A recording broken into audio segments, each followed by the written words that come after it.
Hi, Pastor Mark Schlesner here on our third day of reading the Bible. Of course, today we are looking at the story of Noah. Today we are reading Genesis chapter 6, starting with verse 1, and we're going to chapter 9, verse 17. Now, of course, here we learn about Noah. We learn about God's plan to get rid of all of humanity, but then he learns about Noah, knows about Noah. It is kind of interesting when you read it. And again, I always encourage you, definitely read this beforehand. I don't read the readings out loud just because there's a lot of different places you can do it. But we're just going to go right into it. So if you look, it's about if you look at verse 7, God's like, okay, I'm going to get rid of all humanity.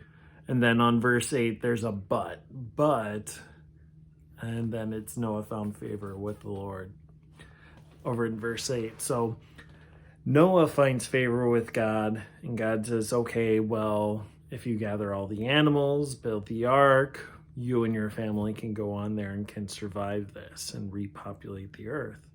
And he's going to make a covenant with Noah, and this is the first mention of a covenant at all within the Old Testament. So this is the first covenant God makes with humanity, of course, and that's a little bit later on.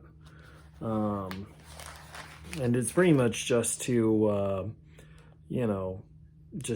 not flood the earth again. But also, this is over in chapter 9, we read also about how this is the first mention of God allowing us to eat animals. Over in verse 3, it says, every moving thing that lives shall be food for you. And just as I gave you the green plants, I give you everything. So that's the first mention of actually eating animals, about it being okay.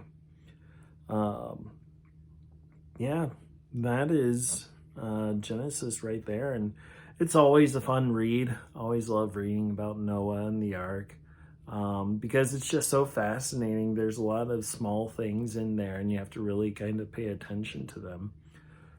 Firstly, and I think most importantly, it's this idea that there is that humanity is totally corrupted, right? There's no saving them except for Noah. Noah was the only excuse.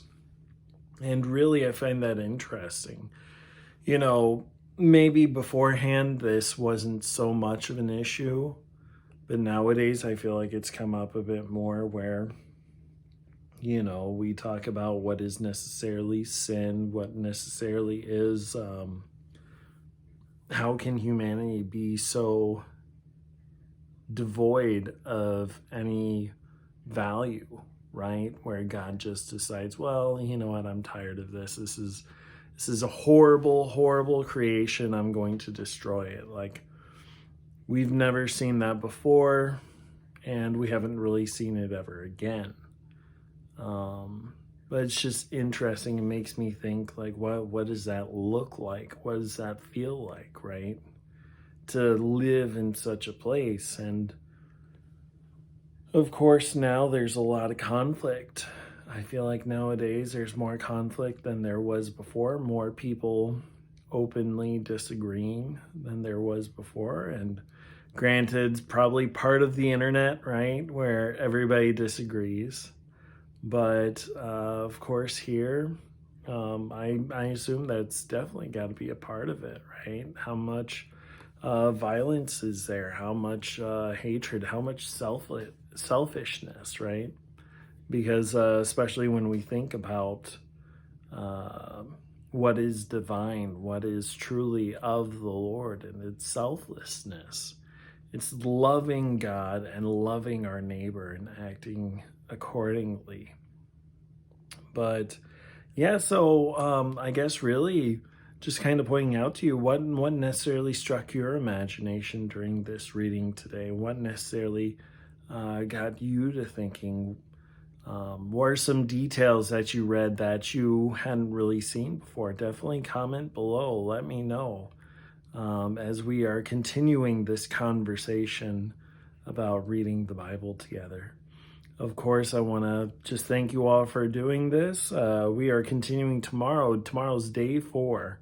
We're going to the story of Babel. And we'll be going from, if you want to read ahead, chapter 9, verse 18. We'll be going through 11, verse 32. So we'll be continuing Genesis. With that, while we close with a word of prayer. God, we thank you so much. We thank you so much that you do not give up on us. Even though we do not deserve it, Lord, you do not give up on us, and you continue to call to us. And Lord, I pray that you just remind us as to how we can truly be selfless, not be selfish, and truly live according to your will. I pray this in your name. Amen. Amen. I'll see you guys tomorrow. Blessings.